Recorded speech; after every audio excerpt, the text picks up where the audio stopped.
Hello everyone and welcome to Roborace. Today we're going to talk about technology and actually about the amazing part of this technology, which is how do actually robots see. And to explain how do robots see, we have two partners here. One of my partners is on this stream is Bill from HERE Technologies. Hello Bill, how are you? Based in Chicago. Great. Hi. Yeah, thank you. And the other very good friend, Matt. Sorry, Bill. Sorry, I had a delay. And the other friend, Matt from Roborace Los Angeles. This is actually amazing conversation, guys, because you know, to explain how the robots see, we need to take under consideration a couple of elements. Number one, HERE Technologies is an amazing company that is creating products to actually help robots to see better. Bill will explain in a minute like what they do and how does it work. But Matt is working in Roborace, on the other hand, on technology that is simulating how the robots can see. So, and let's explore this. Let's talk about it. This is really actually very cool. We're gonna show a couple of videos. We're gonna tell you why does it matter, why does it matter for the future, why does it matter for the future engineers, why does it matter for the robots. So first, Bill, as you are our partner, very special guest, very welcome, very much in Roborace. Please explain what is HERE Technologies, what kind of products do you guys deliver to this amazing autonomous market? Oh, great. Thanks, Jacek, and certainly thank you for having me join this call today. I'm excited to be here. I certainly am I'm a car person. I'm in our automotive industry within HERE Technologies. And so your technology is fascinating to me and certainly in the same realm of what we work on. So very excited to be here and collaborating with you on this call. My company, HERE Technologies, it's a location data and technology platform company. We really help our customers understand and model a world that's always moving and always changing. And we produce what we call a digital representation of reality. It's a map, but with much more than what we would conventionally think of as a map. We're really creating a digital representation of the physical world. And I'm talking every road, building, street sign, traffic light, all of these elements of road furniture and elements in the physical world, putting that into a map and helping vehicles to find the best path, or ensuring that other location offerings, and we are a location company, so making sure advertising might reach the right audience, or helping optimize supply chains like we've never done before. We began as an automotive map provider, really for in-vehicle navigation systems. So for those of you who are listening in on the call, if you have a navigation system in your car or did a long time ago, that's typically been our map, an SD map that's been behind that. And that's where we really cut our teeth in the industry. And we also have served multiple different use cases, things like transportation and logistics, where we talk about asset management and real-time tracking. We support media and telecommunications and public safety. So we serve lots of different location use cases from our company. We've been doing this for 35 years. We really pioneered digital mapping when we started and have been at the forefront or the cutting edge of technology. And we're at that point now, right, where we're helping with a lot of, our vision for the future into helping to deliver an autonomous world. We're really helping reinvent a lot of what's been done, particularly in the automotive space around autonomous, and supporting the development of those technologies through having an HD map. So very excited to be here to talk about some of the things that customers and partners of ours are doing with that, and where this market is really going, and how actually that likely relates to a lot of the things that are taking place at Roborace. Yeah, that's super exciting. When I was thinking about the topic, how the robots can see, on the road when they drive, I was trying to compare this to human. So when you are behind the wheel and you're driving your vehicle, let's say Los Angeles is the best example. So many vehicles, no metro, like super traffic. That's what comes to my mind. So you are sitting behind the wheel, and you have eyes, like two eyes. You have a brain to compute whatever your eyes perceive from the environment, and you have these GPS maps. So GPS maps actually, you need them because they allow you to go around the city, to find the best way, whatever. So when it comes to the robots, you don't have just two eyes, you have a bunch of different sensors. You have LiDARs, you have cameras, you have ultrasonic sensors. Like imagine the sensor that was like lots of these sensors were explored in autonomous vehicles, and our robocar is just like a packed like a giant beast with all of these sensors. It's eating information from the environment, from the surrounding, and consuming this to its brain. The brain of a robocar is actually NVIDIA. So this is where the computer actually is calculating all this information. So if we put this information to regular GPS maps, it's not enough, you know. So that's why we are partnering with you. And Matt actually is working on a simulation platform. So that will be actually maybe interesting to see your point of view, Matt. Like, how do you see the difference of simulating the software, the autonomous software in simulation platform, if you compare to the regular maps and to HD maps? We're gonna talk about these HD maps in a second, just to explain what does it mean actually, what they are like. But it would be great to hear like first thought from you, Matt, of the importance of this kind of element. Sure. Well, like you said, and thank you for having me. I appreciate it being here.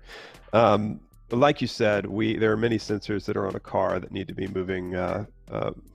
Any vehicle that's autonomous is going to have LiDAR, it's going to have cameras, it's going to have radar. And when we're simulating that in a virtual environment, we need to have stuff for those things to see. We need to have objects that the radar and the LiDAR can bounce off of, and more importantly, those things have to have very specific material properties that match reality exactly, as far how a light bounces off of a tarmac versus grass. That all has to be modeled properly and stuff. So yeah, it's really important to have good environments for us to simulate within. So yeah. So that's basically what we're doing. So yeah, I'm looking forward to hearing more about HD maps. Yeah, Bill, can you explain us just to go to the concrete, like what is actually basically the difference between the regular maps and the HD maps that robots use for navigation in the city or on the street like environment? What are these data? Like Matt, already you told about this properties of the materials. That's something very important. Maybe, you know, people, when they see autonomous cars, they think that, okay, it's like a camera perceiving environment like human eyes, but actually that's very much different. So what are these differences? What is in here, HD maps, that it's not in the regular maps, GPS? Yeah. Well, and most people at this point have experienced what we'll call an SD map through many different functionalities or many different ways. I mean, an SD map continues to be filled with great information and serve many great use cases first off in the automotive world, but also in many contexts. Certainly in my experience, we've used it in very traditional navigation applications. We use it for routing, we use it for geocoding, we use it for visualizing map data. And only one instance of visualizing that map data might be in a navigable map, but it could be in any number of instances that you would want to visualize data. Look at the coronavirus pandemic and how you have to visualize where the pandemic is coming and going. There are many ways that you could use an SD map as an underlying element, a supportive element to analyses, other things outside of even the vehicle environment. But as you start to think about HD mapping, and you know what for us, I mean, certainly one of the end games, and HD maps are used in many different contexts, but one of the end games is autonomous driving. And the end game of that, of course, first and foremost, I think, is around creating a safer mobility environment. But there's also many other potential benefits. It's gaining use of time in vehicles. It's, you know, some people will want to continue to drive. I enjoy driving. At the same time, I don't enjoy commuting. And so the opportunity to create time and also take care of functions for humans while making life safer is critical. If you think about that kind of environment where you're going to have cars talking to one another, they need to be really getting smarter. They need to be getting more intelligent. And in order to be safer, they need to talk to one another. It's going to require a lot of technology in the vehicle and in the cloud. And if you think about the ingredients that are required for autonomous driving, you might think about all the sensors that are being put into that vehicle. The perception stack, right? Real-time information for localization in that vehicle, as well as path planning and predicting where that path needs to go based on the actions of other elements within the road, whether that's pedestrians or other vehicles. And you also have an HD map, and that that HD map is needed really for quite a few functionalities for a self-driving car, including that localization, where that car is precisely positioned. In an SD map, you are not getting precise positioning. Now we're talking about centimeter level positioning. How do you use localization objects to position yourself is a question you got to ask yourself. How do you get information from the map to understand the rules of the road in making decisions or having that vehicle make decisions for you? How do you understand the geometry of the lanes to augment and enhance the sensors that you have on the vehicle? Any number of elements that we bring in with an HD map that helps and augments that autonomous experience, but allows that vehicle to conflate multiple different data points and information sources to get you to the ability to make maneuvers for that human without human intervention. Obviously, there's many elements of where we are along the path of autonomy. There are highly autonomous functionalities today, certainly within a controlled environment is a great example of where there can be very highly autonomous, and we're still working toward elements outside of that. And so we're building that HD map to support that ecosystem. That's interesting. So, when you're talking about this data, there's so much data that is different than in normal maps. The first question that comes to mind is like, how do you get this data actually? Yeah, this is it's a critical element of our model for thinking about how we build our HD map. And there's no question we have thousands of data sources that we're pulling in, and it is from sources like satellites and from government sources and other things that we continue to use on a particular map layer. We also have data capture vehicles that are capturing with LiDAR and other sensors, super like the Google high definition. Ones. Say that again. Like the Google ones. Very similar, you bet. And we also, though, are creating a map that is updating itself, right? We call it a live map, an HD live map. It's something that is, some cases you might call it a self-healing map, but it's part of the process is to be taking sensor data from vehicles live and pulling that into our platform, processing that and giving back that information to vehicles as the road network is changing or as elements within that road network are changing, whether that's construction or there's hazards or other things that come into play that we need to know about live in the vehicle. And so those elements become critical in delivering that solution. Yeah, that's so interesting. Matt, actually, because I was talking to you before and you were showing me an amazing video how the robot can see through the LiDAR, through the camera or different sensors. Do you guys have this video? Can you show it on the screen so we can just talk about it? So can you tell us a bit about it? Like, what is it, Matt? Yeah, what you're looking at right here. Right? Yes, this is on the Hive simulator. So what you're looking at right now is this was an early test that we had of a multi-camera over network. So we've got 4 simulated cameras on various positions on the car that are looking at the road surface. And as you can see, it's we're doing a little bit of detection on road edges on this. But yeah, this is just a way to show that we have multiple cameras in the environment that are looking at what's going on and sampling it and feeding back into the system what it's seeing. And some of these other videos we have, I think we have 2 others that show off some of our simulated LiDAR sensor. And, I don't know if we can show one of those. Maybe not. Yeah, before they're going to be shown, just one comment on that. Why does it actually matter? Because if you drive with your children to school, for example, and as we discussed before the show, each one of us has lots of kids.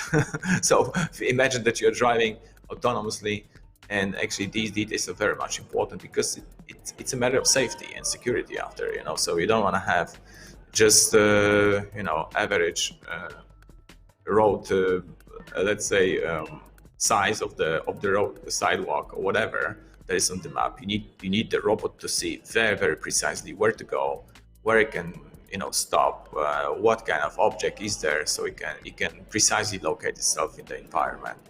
Do you think, Bill, these kind of technologies will be very much in the center of, let's say, our audience is very young audience. We have bunch of future engineers out there who are listening to us right now.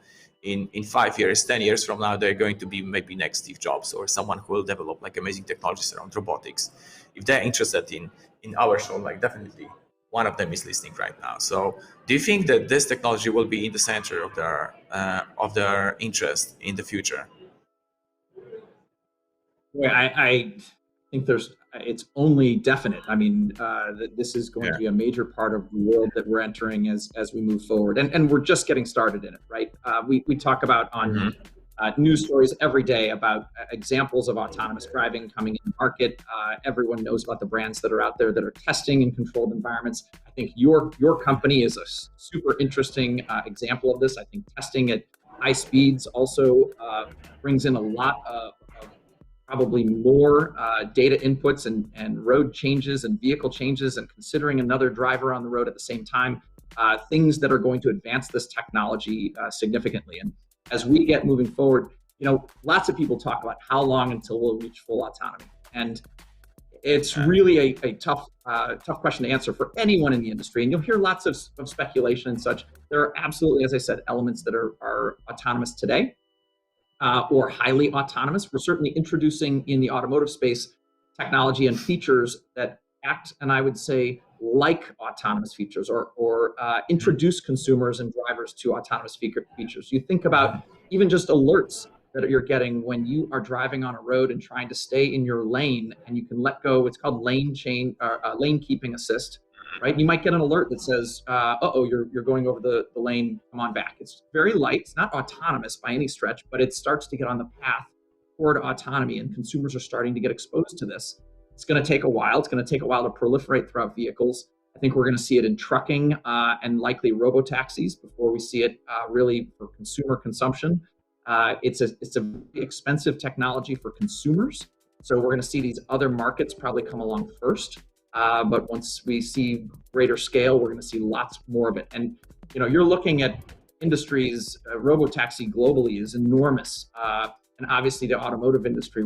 Automotive industry is about 100 million cars a year. It's a little less than that right now, but that's sort of the ceiling of where we see it globally. That is a huge market relative to this size of a purchase, and so there's lots of opportunity. We're going to continue to see a tremendous focus in this area. And frankly, I think we're seeing a lot of innovation in this area coming from all walks of life, all types of technology companies that are coming into the space. We're seeing new companies every day. Startups are all over the place in the automotive space right now, whether that's EV startups, but also many autonomous companies. So this is a really, really exciting space. Anyone who's thinking about coming into this, I think the entry point and looking at a company like yours, which is, I'm a car guy. I love seeing the business you're in. It's super exciting. It's fun to watch. I think this is a great entry point for people to start thinking about, wow, there's actually a broader application of this technology, and a company like yours that's pioneering some of this technology is very exciting. That's very cool. Yeah. Like, speaking about application, that's also an interesting topic. Like,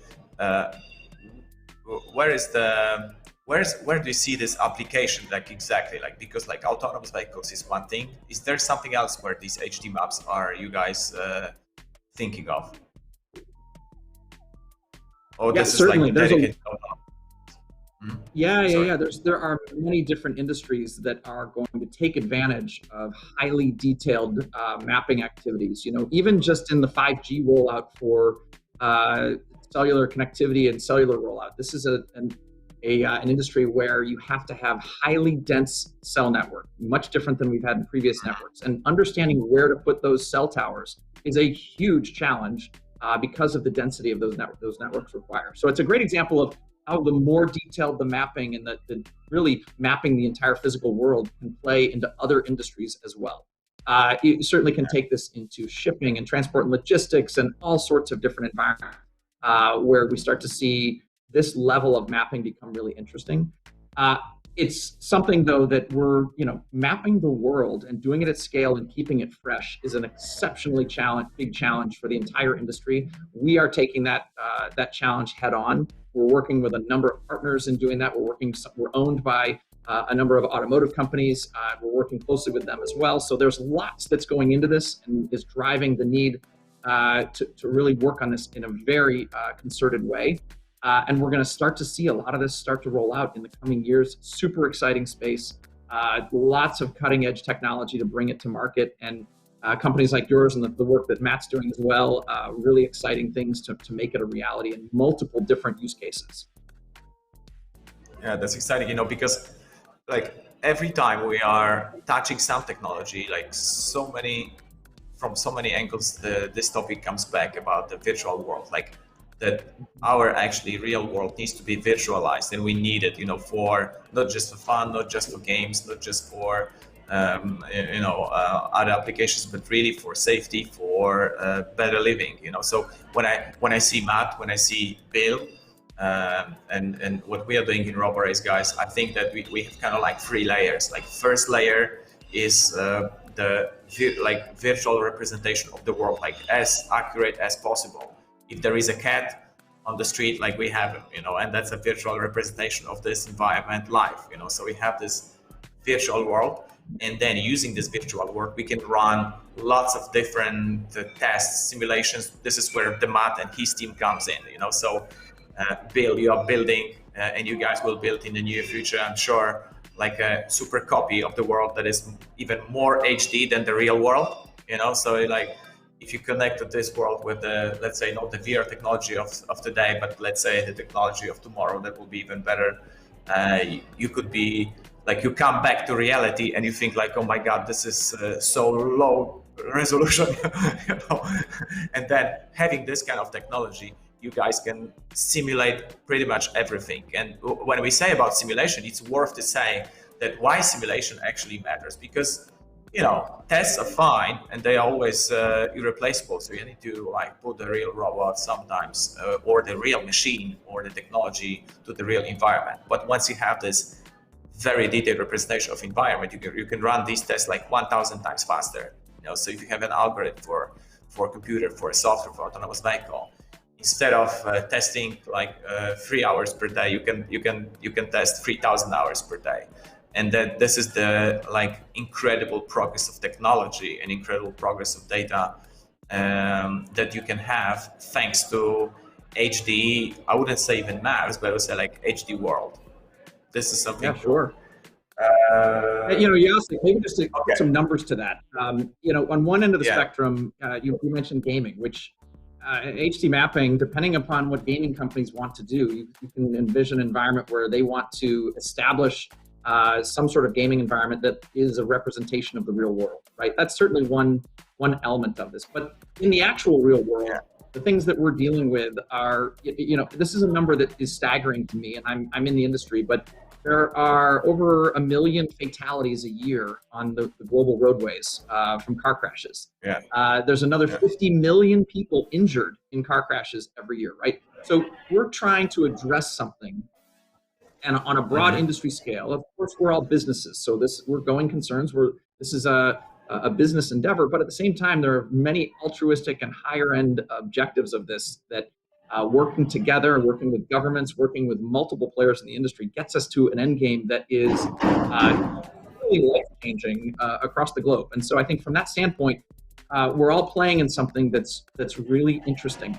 Another data point, the number I most recently heard from one analysis was, in order to bring autonomous driving to life and have the proper amount of testing that would be required in a real life scenario in order to safely bring autonomous driving to life, is 11 billion miles of testing. And that speaks to the exact point of your simulation, some of the stuff Matt's working on, where we just can't do that in real life. It's impossible. And we need to create environments and using as real data as is available and that we can create to provide an environment where we can really test these technologies in a realistic, true way, so that we can bring them to market and make really true global change in safety and saving lives. So there's a true end game here that is very, very positive amidst all sorts of other use cases. Yeah, this is interesting. Matt, because, you know, we are just for everyone to know that we partner with HERE Technologies. Like, HERE Technologies is an official partner of Roborace. We're very happy about it because it's an amazing company and amazing opportunity for everyone. Last month we've done event in Las Vegas, where HERE Technologies was our like main partner, and we're gonna continue this collaboration, this cooperation between us. So Matt, you're gonna use HERE Technologies within your simulator. How do you think about it? That's that's the plan. I'm interested in hearing more about the technology and the resources that are available, and be interested to look for opportunities for how we can plug that in and make the Hive simulation platform even stronger. So, yeah, it's exciting stuff. Just to explain on the real example, because Bill, you were talking about crashes, you were talking about all sorts of things that are happening in life. We started Season Beta in September, so since then we had something like six events, 2 days per event, something like that. I might be mistaken a bit, but something like that. Pretty much every month we run an event. And if you want to ask how many times we have crashed, so I'll tell you, we have crashed maybe 1,000 times, but it was 999 times we crashed a virtual object, and it was fine. And once we crashed into the real wall, and that was pretty much a bit more cost consuming. But that's the truth. You can crash virtual objects. You can test around virtual objects pretty much everything without actually being afraid. Oh, right now we have the video of the LiDAR, right? Can you please explain, Matt, a bit about it? Yeah, this is just a simulation of one of the LiDARs that a 4 scan line LiDAR that was on the Robocar early on. I think we've upgraded the unit since then, but this was an implementation of that LiDAR sensor in Hive. So yeah, it's being simulated. It's casting out the photons, which are interacting with the track and with other obstacles and things on the track and returning the data back. So yeah, this is just an example of us taking a piece of real world technology and mapping it in the virtual world. And this is an upgraded LiDAR unit, which has more scan lines.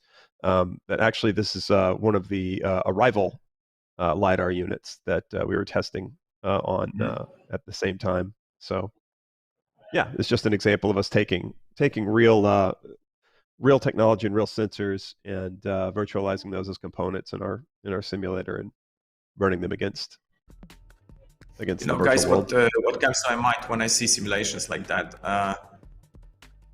When we think about perceiving environment, we think from the human perspective. So what we have basically 2 eyes, then a bunch of other sensors, let's say ears and nose, whatever. But let's say most of the data comes from the eyes, and the eyes are fixed to your skull. So when you go around and walk around, like, this is how you see the world. But there is one scene from actually comes to my mind from Blade Runner 2. I don't know. I'm not sure if you have seen Blade Runner 2. It's like amazing movie. Blade Runner 1 is like top. Blade Runner 2 is actually also cool. There is this guy who is basically blind, and he has virtual eyes, like cameras, lots of them, like 10 or something like that, connected to his brain. Of course, like high speed, whatever. It's the future, so it's amazing technology. And these cameras are all around the room, so he can see like completely different perspective.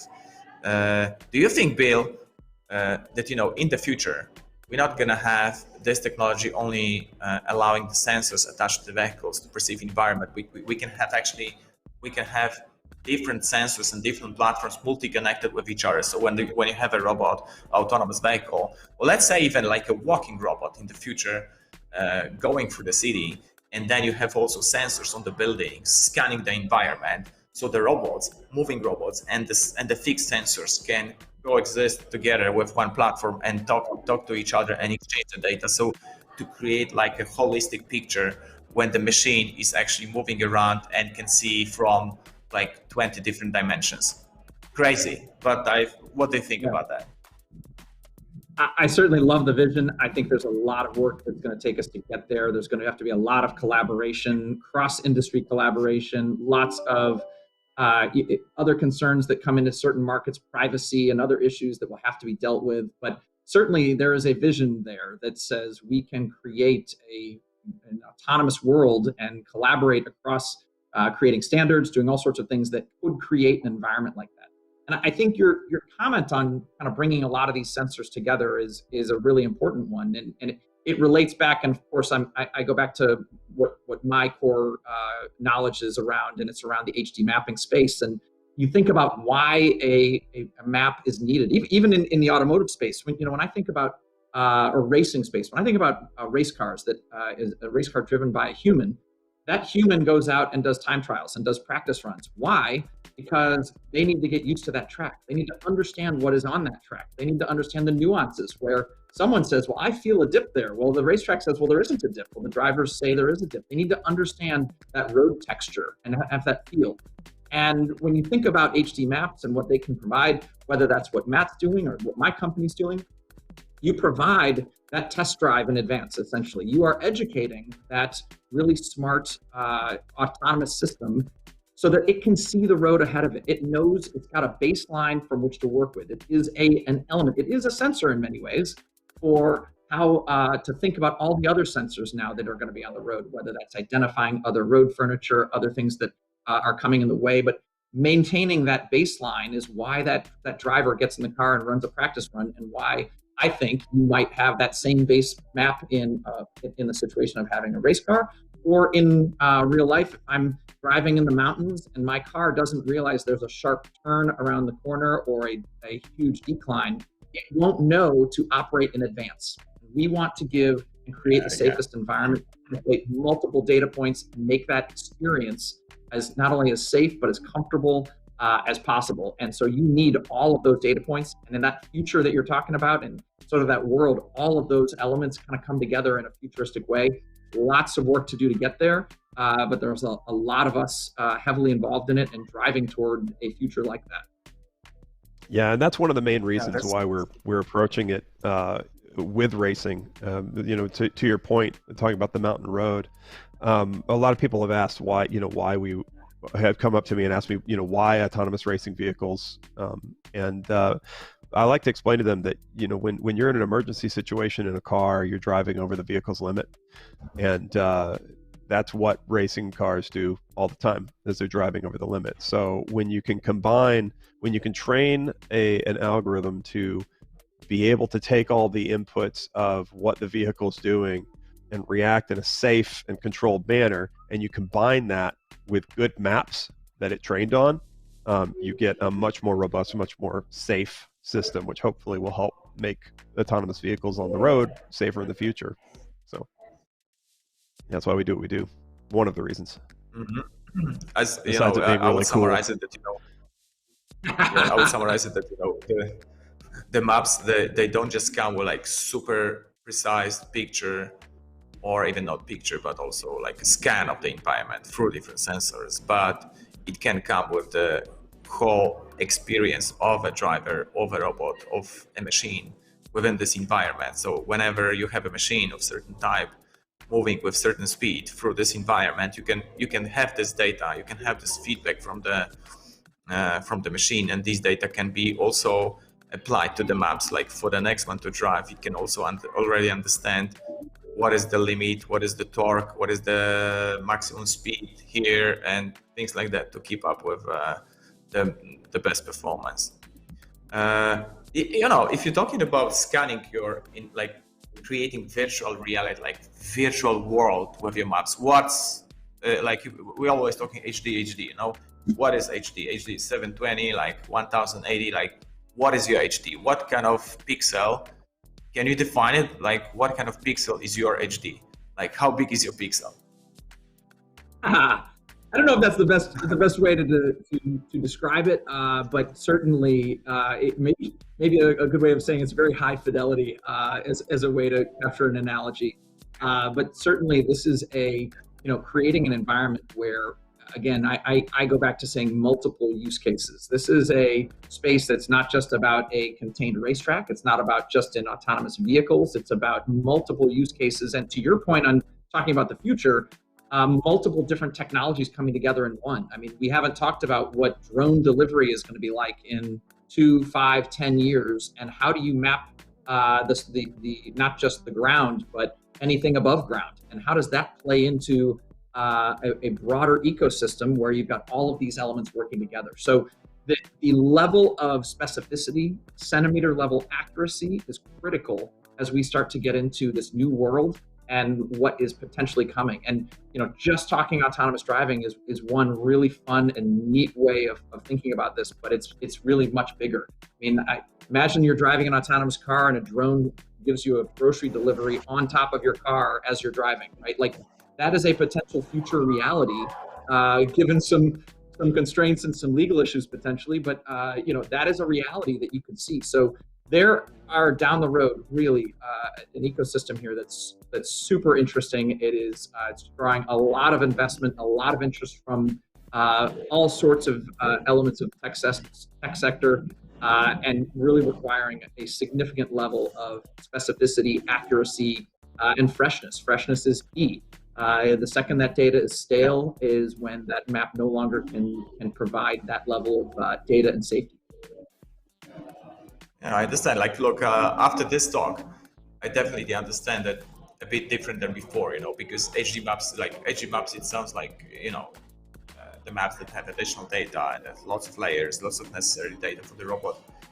Right now, I would summarize it as in the future, there's gonna be entire platform over which all the robots will communicate with each other, will coexist together, will interact through this platform, and this platform is actually through virtual world that is scanned, and it needs to be there so the robots can actually understand how operate with each other. It's not just that they have cameras and they understand themselves real time, but this platform is a very, very accurate virtual reference of the environment. So this is how I understand it. It's a general picture. It's very interesting. What do you think is the next step? Like, if you have HD maps, what's next? Ultra 4K maps. Yeah, I think you're really getting off into the future, but as part of that becomes visualization of that environment, right? A 3D environment and an immersive environment. What does that really mean, and how does that change how we move about in our environment? How does that change how we see things online? How does that change commerce when you start to have virtual reality included in that and a really 3D immersive experience? And I think, frankly, a lot of this changes when everything is location enabled. I mean, you think about all of the elements that are internet connected today, all of the connectivity that so many devices are, and all of a sudden everything changes once you have location. We're getting advertised in a way today differently than we ever were before because of our devices. Location relevant advertising, right? And it just starts to think about, it's not just about locating a place or locating a device or tracking something that's in your inventory. It gets way beyond that as everything becomes part of a location fabric. So that environment changes our world significantly and makes things start to get really, really interesting. And frankly, creates totally new efficiencies in our business environments, creates totally new opportunities and conveniences for consumers as well. So the future is endless when we see what's coming from a location standpoint. Just to give you also one info, because we didn't tell you this before, but we are working on something that we call Metaverse. Metaverse is a platform where we actually create a virtual world. It's another virtual world than yours and another virtual world than Hive. However, it's connected with Hive. But Metaverse is something where we create virtual objects, like, for example, balls, rings, walls, monsters that look like stars from the cartoons, whatever, and we put them in front of the robot on the track, and we have a precision system of cameras recognizing position of the robot on the track, several cameras are on the track, and the entire system is very accurately synchronizing everything together. So when the robot goes around the track, it recognizes where the virtual objects are placed because we feed them to the sensors of the robot. So we kind of like a mixed perception of the robot with these two realities. The robot can see the true environment and the virtual environment. So virtual is very much an essence of what we're doing. And so I see a lot of potential when you mix this with HERE technology and you're scanning your maps. There's lots of opportunities we can do together. I really enjoyed this conversation with you, Bill. I very much enjoyed this conversation with you, Matt. it's a cool topic. I would like to talk more about it. Maybe we have another chat sometimes in the future. I propose that we have HERE maps, because right now we are incorporating your software with our software. Like, it's a very complicated platform. And maybe once we have it, we can do some demo and we can show it to people. That would be super awesome. That would be great. Looking forward to it. One last thing, because every time on Roborace streams we're talking about alien technology. This is actually alien technology. Like, we are actually better than alien technology. But Matt, you are very not far away from Area 51. That's for sure. You guys are having some hints from the S4, Area 51, Bob Lazar, and all these guys. But what I wanted to say, like, whenever I saw a UFO flying, they have a couple of characteristics. Like, number one, this object has no wings, no visible propulsion system. Okay, it looks like anti-gravity, whatever, something like that. But another thing, that this object has instantaneous acceleration, like from 0 to 1,000 kilometers per hour, like, and it disappears, and 1 second after it appears 300 kilometers or 300 miles, of course, on the radar of this, super systems of American defense system, whatever.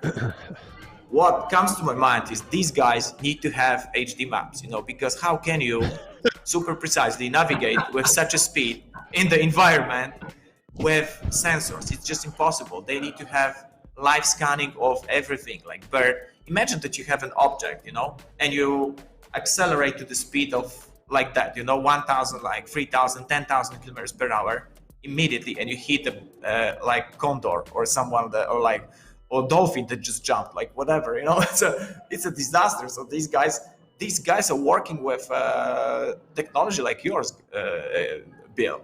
And what I can say, one hypothesis of alien technology is that these guys are not from other planets. Actually, they are from Earth, and they are from the future. They just figure out how to travel back in time. So maybe it's HERE. Maybe it's HERE technology that is scanning everything and allowing this object to. And actually, we are delivering the navigation system, right? So the problem solved. Everyone who is interested in the UFOs, the problem is solved. You got it now. It sounds feasible to me. Super cool. Guys, my pleasure. It was amazing to talk to you. Super cool. I enjoyed it very much. I'd like to talk to you next time, if you don't mind. That is awesome. So interesting. Cool. Look forward to it. Thank you, Matt. Thank you, Bill. Bye-bye. Thank you. Bye, friends.